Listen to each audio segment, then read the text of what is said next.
माँ पाई गछटिए कार्यक्रम सुबलिया ग्राम पंचायत स्तरीय संघर नियारा प्रयास।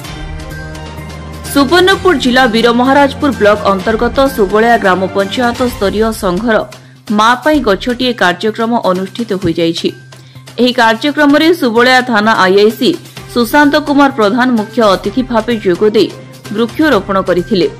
तत्सहित सुबलिया वनांचल अधिकारी अविनाश परिहा और फॉरेस्टर निरंजन प्रधान को सहयोग रे श्री जगन्नाथ रथ तैयारी होउथिबा फासी वृक्ष, डुंबुरी वृक्ष और आहुरी अनेक प्रकार वृक्ष जोगे दिया जाइथिबा बेले संघर सभानेत्री मीरा पारिक, एमबीके बबीता राणी महापात्र, बैंक मित्र इंदुमती तांडिया, सीआरपी रेखा नायक, दमयंती मेहर, झरणा दास, तपस्विनी महानंद, सुमती मेहर, ईसी सभ्या, गीतांजलि बेहेरा, जीता मेहर, सीमा मेहर प्रमुख अंशग्रहण करी सुबलिया डाक्तरखाना रास्तार वृक्षरोपण करिथिबा जणा पड़िछि।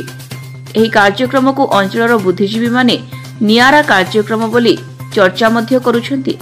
फलरे एहीपरि जदि प्रत्येक महिला ग्रुप गछ लगाई तार जत्न नै पारंती ताहेले परिवेश भल रहिबो बोली बुद्धिजीवी महलरे चर्चा मध्य होउछि। सुवर्णपुर जिला प्रतिनिधि सदानंद महानंदଙ୍କ रिपोर्ट, टाइम्स 1 ओडिया।